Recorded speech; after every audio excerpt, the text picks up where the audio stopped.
Live from Fargo and serving you on TV, online, and on the go. This is Valley News Live at 10. I love this state. It's a special state. I have so many friends here, but Kevin Cramer is running, and I think Kevin Cramer is going to do really well. He's respected so much in Washington and D.C. He's helped us with tax cuts. He's helped us with everything.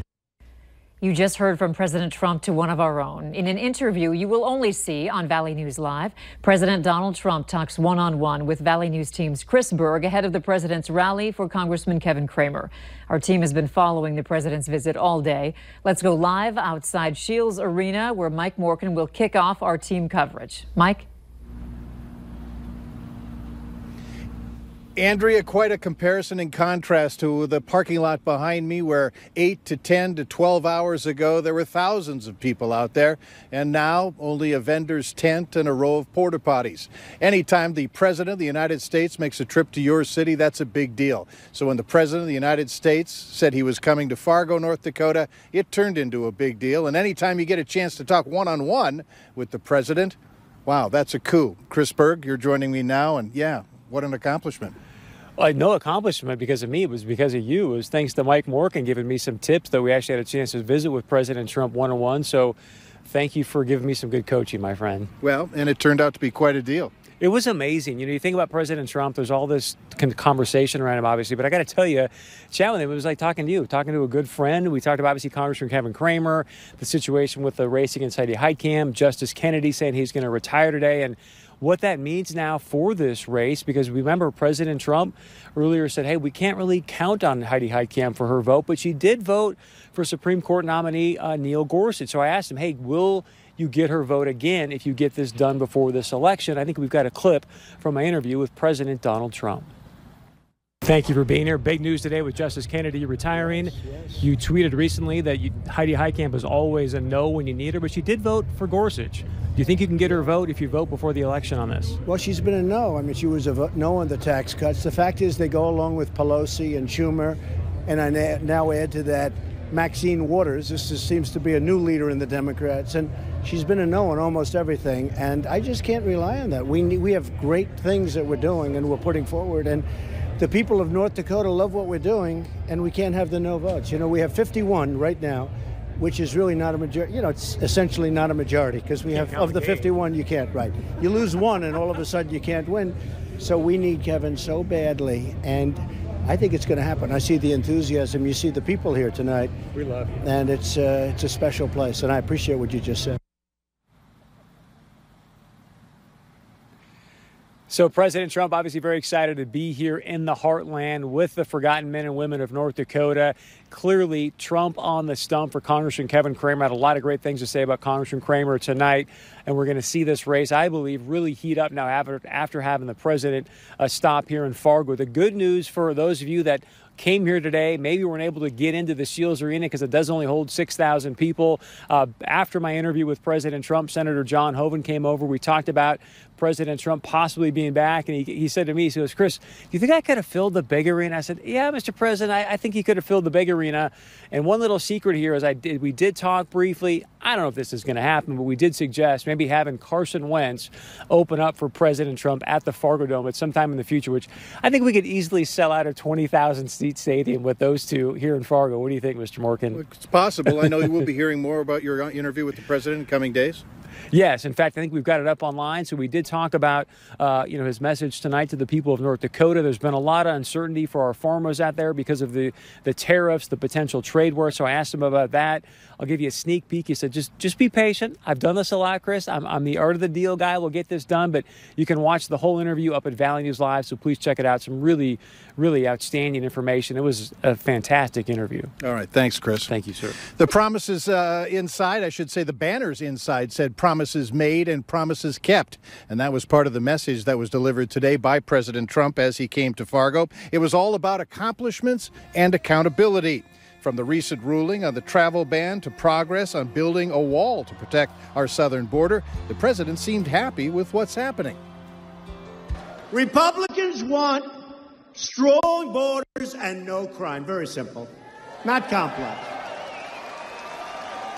Democrats want open borders And crime happens automatically when you have those open borders. Of course, the main reason to coming to Fargo was to stump for Kevin Cramer. The president saying that he can't continue without Cramer with regard to momentum.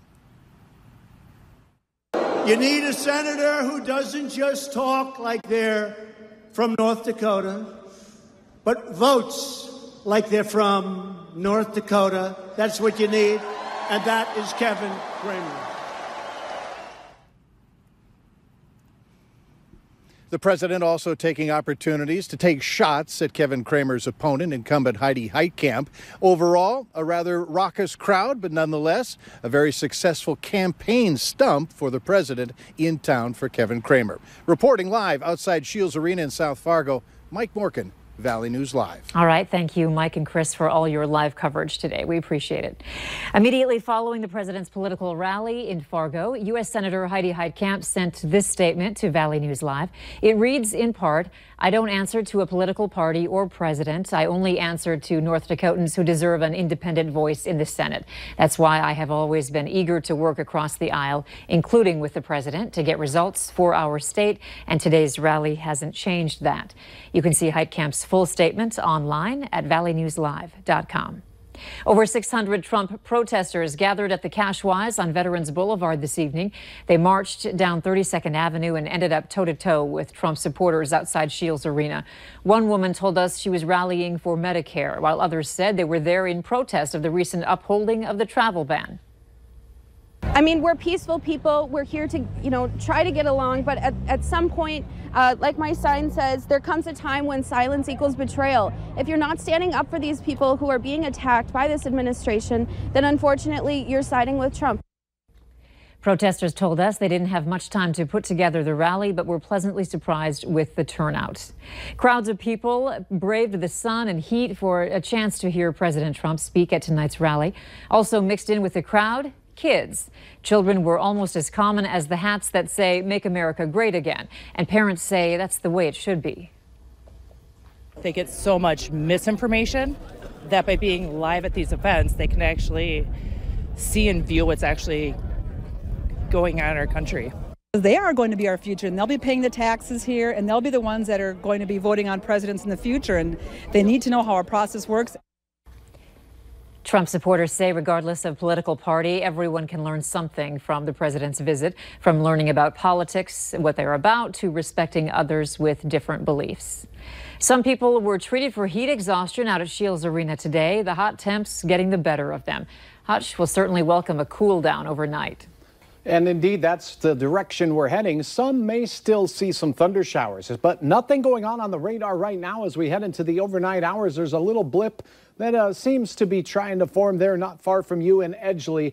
We'll keep our eyes on that because our forecast models throughout the day have shown a trend of chance of storms in southeast North Dakota as we go through the overnight hours. We'll keep our eyes on that. Most of us will be quiet as temperatures slip overnight into the 60s. Some patchy haze and fog will be the main problem first thing in the morning. Severe weather chance tomorrow. I'll detail you on that here in just a few moments. All right. Thanks, Hutch. One juvenile is dead after drowning at Buffalo River State Park. A Clay County Sheriff's deputy was on scene and says the call reporting the drowning came in just after 4 this afternoon. Lifeguards and other law enforcement agencies all worked together in life-saving efforts.